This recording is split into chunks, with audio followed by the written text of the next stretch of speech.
Happy Wednesday out there, folks. This is Darius Dale here to present our macro minute for Wednesday, May 18th, 2022. Starting with asset markets, we have stocks down this morning, commodities mixed with crude oil leading, crypto down, dollar up, global bond yields up. Market moving headlines.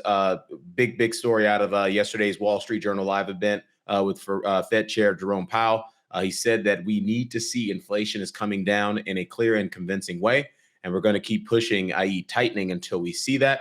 If that involves moving broadly past broadly understood levels of neutral, we won't hesitate at all to do that. I thought these are the most direct and succinct comments that he's made to date with respect to the Fed's resolve to tighten into a growth slowdown and to tighten into an asset price a bear market across risk assets and bonds. To me, this is a really indicative of a lot of the analysis we've done in our recent macro scouting report, sort of outlining the potentiality for a multi-year bear market in risk assets, driven by the profit cycle, driven by the growth cycle, and primarily driven by the liquidity cycle. Prior to 2009, multi-year bear markets in stocks, risk assets, et cetera, occurred all the time, at least once a decade.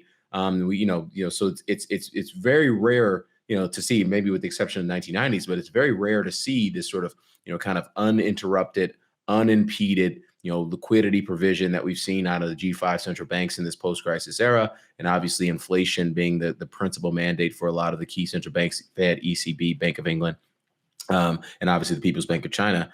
Those mandates are really, really critical in terms of understanding, how early we are in this process of bottoming. I keep hearing, most of the questions I get are, when do I DCA faster? When do I buy the dip in Bitcoin? When do I, when's the dovish pivot coming? I haven't heard anybody ask me, can this thing get cut in half from here?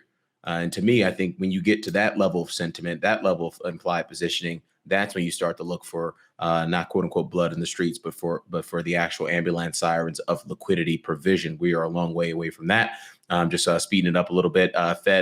Chicago Fed Chair Charles Evans came out and said, I do think we're likely to have to go beyond neutral. So this is my entire career. He's been one of the most dovish people on the FOMC. And for him to make a statement like that just tells you how concerned this Federal Reserve is about, getting inflation back to a more comfortable setting. And I think part of it is behavioral, because they missed the inflation call last year with respect to transitory and waiting way too late to start removing accommodation. And they're now trying to save face and regain some of that credibility. So they're going to do more than they probably should. And doing more than they probably should means we're probably going to have a quote unquote softish, read hard landing in the U.S. economy. Just shifting gears, one thing that's also weighing on the U.S. economy, and we talked about this as well in our recent macro scouting report, the energy stockpiles continue to decrease. API said U.S. gasoline stockpiles declined another 5 million barrels. We're getting to some pretty low levels of inventory. JP Morgan was out with a note this morning saying, we might actually get to 160 million barrels of gasoline in terms of storage by the end of August, which would be the lowest we've seen since 1950. So this whole energy trade, I think a lot of folks are anticipating a deflation wave here because to royal energy prices, energy stocks, et cetera. And the reality is the fundamentals continue to get incrementally tight. You're going to need to see a pretty material slowdown to buck that trade, buck that trend. That'll be one of the last of the Mohicans to go when we finally see that final flush in risk assets, in our opinion. And then lastly, Japan's economy shrank at an annualized pace of 1% in Q1. Obviously, this, we've been ad nauseum over the last several months talking about the BOJ's resolve to maintain yield curve control. Me and my friend Weston Nakamura on Real Vision, I think we were out front with thought leadership there in terms of understanding those dynamics, and also, really just putting a line in the sand and say, hey, you're wrong. The BOJ's not in this policy, and we do not suspect that they will anytime soon or intervene in the end either. Big movers this morning: NASDAQ 100 minus 1% to down 11% month over month. Euro 1 year, 1 month forward overnight index swap forward rates. These are contracts on the ECB's benchmark policy rate, the primary deposit rate. Those are up 6 basis points to plus 29 basis points month over month. So Europe continues to have the same resolve that the Fed does in terms of hiking into a slowdown economically, and obviously a decline in risk asset prices. This is about fighting inflation, not supporting asset market valuations. Understand that. Shifting gears to our valuation adjusted momentum signals and probable ranges. U.S. dollar index bullish VAMs, still nearing the bouncing off the near upper lower boundary of its probable range with minus 0.5% of downside versus 2.4% of upside. Gold. Oh, I got to change the color here. Look at me. I'll change the color for the deck. Oh, gold is now bearish, VAMs, people. Look at how the probable range just, it shifted to negative skew. We had a pretty Gaussian skew for a while in neutral territory, but now we have a negative skew in this probable range. So now we got 2.8% downside versus 3.8% of gold upside in gold's probable range now. Folks, if you're still long gold, and I suspect not many people are, just given the underperformance of this asset relative to this sort of whole inflation narrative, this is very clearly an indication that more pain is likely to come in bullion over the intermediate term. 10-year nominal treasury yield bullish, fam, still bouncing off near the lower boundary of its probable range with 16 basis points of downside and 31 basis points of upside. High yield OAS market CDX still bullish, FAMs minus 37 basis points of upside, 37 basis points of downside, 38 basis points of upside. So a fair fight there. S&P 500 bearish, FAMs minus 7.8% of downside versus 3.6% of upside. Come on, please give me 4,200. I want to short more stocks. I want to short more risks at 4,200. Just please. Come on, OPEX. Steelers, come on. We got a couple more days. Let's get it done. VIX neutral VAMs minus 17% of downside versus 43% of upside. NASDAQ 100 bearish VAMs. Please give me 13,000 on the upside. We got minus 9.8% of downside to 5.5% upside to around 13,000. Russell 2000. Our line on the upside there is right around 1,900. You got minus 10.5% of downside versus 3.7% of upside. Come on, OPEX. I just want to short more stocks. 2017, we were buy more stocks. 2009, it was buy more stocks. I don't think I had Twitter. 2009, don't know if I knew what Twitter was.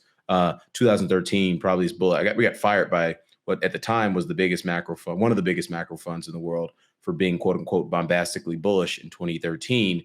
That fund went out of business, I think, in 2016.